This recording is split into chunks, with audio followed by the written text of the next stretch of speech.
जय श्रीमन नारायण, लक्ष्मी नारायण। मेरे भक्ति सागर 1260 राधे चैनल में आप सभी भक्तों का स्वागत है। पुत्रदा एकादशी व्रत कथा। पुत्रदा एकादशी का महत्व। श्री युधिष्ठिर कहने लगे कि हे भगवान, मैंने श्रावण माह के कृष्ण पक्ष की कामिका एकादशी का सविस्तार वर्णन सुना। अब आप मुझे श्रावण शुक्ल एकादशी का क्या नाम है, व्रत कहने की विधि तथा इसका महात्म्य कृपा करके कहिए। मधुसूदन कहने लगे कि इस एकादशी का नाम पुत्रदा एकादशी है। इस एकादशी को पवित्रा एकादशी भी कहा जाता है।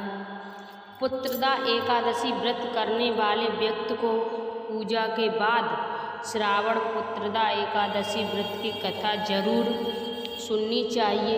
ऐसा करने से व्रत पूर्ण होता है और मनोकामनाएं पूरी होती हैं। अब आप शांतिपूर्वक इसकी कथा सुनिए। इसके सुनने मात्र से ही वाजपेयी यज्ञ का फल मिलता है। पुत्रदा एकादशी व्रत कथा। द्वापर युग के आरंभ में महिष्मती नाम की एक नगरी थी, जिसमें महीजित नाम का राजा राज्य करता था। लेकिन पुत्रहीन होने के कारण राजा को राज्य सुखदायक नहीं लगता था। उसका मानना था कि जिसके संतान न हो उसके लिए ये लोक और परलोक दोनों ही दुखदायक होते हैं। पुत्र सुख की प्राप्ति के लिए राजा ने अनेक उपाय किए, परंतु राजा को पुत्र की प्राप्ति नहीं हुई। वृद्धा अवस्था आती देखकर राजा ने प्रजा के प्रतिनिधियों को बुलाया और कहा कि हे प्रजाजनों, मेरे खजाने में अनाय से उपार्जन किया हुआ धन नहीं है, न मैंने कभी देवताओं तथा ब्राह्मणों का धन छीना है। किसी दूसरे की धरोहर भी मैंने नहीं ली है। प्रजा को पुत्र के समान पालता रहा। मैं अपराधियों को पुत्र तथा बांधवों की तरह दंड देता रहा। कभी किसी से घृणा नहीं की, सबको समान माना, सज्जनों की सदा पूजा करता। इस प्रकार धर्मयुक्त राज्य करते हुए भी मेरे पुत्र नहीं है, सो मैं अत्यंत दुख पा रहा हूँ। इसका क्या कारण है? राजा महीजित की इस बात को विचारने के लिए मंत्री तथा प्रजा के प्रतिनिधि वन को गए। वहाँ बड़े बड़े ऋषि मुनियों के दर्शन किए। राजा की उत्तम कामना की प्राप्ति के लिए किसी श्रेष्ठ तपस्वी मुनि को देखते फिरते रहे। एक आश्रम में उन्होंने एक अत्यंत वयोवृद्ध धर्म के ज्ञाता बड़े तेज तपस्वी परमात्मा में मन लगाए हुए निराहार जितेंद्रिय जितात्मा जित क्रोध सनातन गर्भ धर्म के गूढ़ तत्वों को जानने वाले समस्त शास्त्रों के ज्ञाता महात्मा लोमस मुनि को देखा, जिनका कल्प के व्यतीत होने पर एक रोम गिरता था। सबने जाकर ऋषि को प्रणाम किया। उन लोगों को देखकर मुनि ने पूछा कि आप लोग किस कारण से आए हैं? निसंदेह मैं आप लोगों का हित करूँगा। मेरा जन्म केवल दूसरों के उपकारों के लिए हुआ है, इसमें संदेह मत करो। लोमस ऋषि के ऐसे वचन सुनकर सब लोग बोले, हे हर्ष महेश, आप हमारी बात जानने में ब्रह्मा से भी अधिक समर्थ हैं, अतः आप हमारे इस संदेह को दूर कीजिए।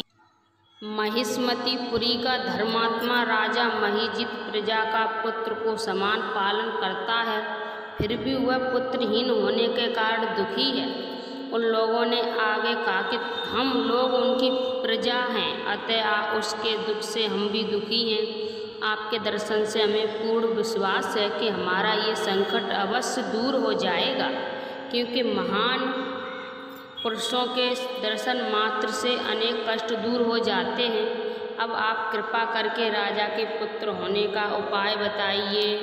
ये वार्ता सुनकर ऋषि ने थोड़ी देर के लिए नेत्र बंद किए और राजा से पूर्व जन्म का वृत्तांत जानकर कहने लगे कि ये राजा पूर्व जन्म में एक निर्धन वैश्य था। निर्धन होने के कारण इसने कई बुरे कर्म किए। ये एक गांव से दूसरे गांव व्यापार करने जाया करता था। एक समय ज्येष्ठ मास के शुक्ल पक्ष की द्वादशी के दिन महात्याम के समय जबकि वह 2 दिन से भूखा प्यासा था, एक जलाशय पर जल पीने गया। उसी स्थान पर एक तत्कालीन ब्याही हुई प्यासी गौ जल पी रही थी। राजा ने उस प्यासी गाय को जल पीते हुए हटा दिया और स्वयं जल पीने लगा। इसलिए राजा को ये दुख सहना पड़ा। एकादशी के दिन भूखा रहने से वह राजा हुआ और प्यासी गौ को जल पीते हुए हटाने के कारण पुत्र वियोग का दुख सहना पड़ रहा है। ऐसा सुनकर सब लोग कहने लगे कि हे ऋषि, शास्त्रों में पापों का पाश्चात भी लिखा है, अतः जिस प्रकार राजा का ये पाप नष्ट हो जाए आप ऐसा उपाय बताइए। लोमस मुनि कहने लगे कि श्रावण शुक्ल पक्ष की एकादशी को, जिसने पुत्रदा एकादशी भी कहते हैं, तुम सब लोग व्रत करो और रात्रि को जागरण करो, तो इससे राजा का ये पूर्व जन्म का पाप अवश्य नष्ट हो जाएगा। साथ ही राजा को पुत्र की अवश्य प्राप्ति होगी। लोमस ऋषि के ऐसे वचन सुनकर मंत्रियों सहित सारी प्रजा नगर को वापस लौट आई और जब श्रावण शुक्ल एकादशी आई तो ऋषि की आज्ञा अनुसार सबने पुत्रदा एकादशी का व्रत और जागरण किया। इसके पश्चात द्वादशी के दिन इसके पुत्र का फल राजा को दिया गया। उस पुण्य के प्रभाव से रानी ने गर्भ धारण किया और प्रसव काल समाप्त होने पर उसके एक बड़ा तेजस्वी पुत्र उत्पन्न हुआ। इसलिए हे राजन, इस श्रावण शुक्ल एकादशी का नाम पुत्रदा पड़ा। अतः संतान सुख की इच्छा हासिल करने वाले इस व्रत को अवश्य करें। इसके महात्मा को सुनने से मनुष्य सब पापों से मुक्त हो जाता है और इस लोक में संतान सुख भोगकर परलोक में स्वर्ग को प्राप्त होता है। बोलिए विष्णु भगवान की जय। जगदीश की आरती। ओम जय जगदीश हरे स्वामी जय जगदीश हरे। भक्ति जनों के संकट क्षण में दूर करे। ओम जय जगदीश हरे। जो धावे फल पावे, दुख बिन से मन का। सुख संपत्ति घरे आवे, कष्ट मिटे तन का। ओम जय जगदीश हरे। माता पिता तुम मेरे, शरण गहूँ किसकी। तुम बिन और न दूजा, आस करूँ जिसकी। ओम जय जगदीश हरे। तुम पूर्ण परमात्मा, तुम अंतर्यामी। पार ब्रह्म परमेश्वर, तुम सबके स्वामी। ओम जय जगदीश हरे। तुम करुणा के सागर, तुम पालन करता।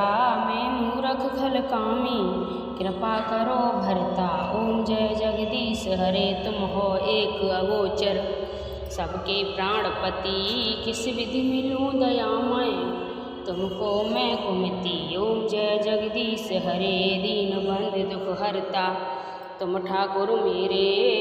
करुणा हस्त बढ़ाओ, द्वार पड़ा तेरे। ओम जय जगदीश हरे। विषय विकार मिटाओ, पाप हरो देवा। श्रद्धा भक्ति बढ़ाओ, संतन की सेवा। ओम जय जगदीश हरे। ओम जय जगदीश हरे। स्वामी जय जगदीश हरे।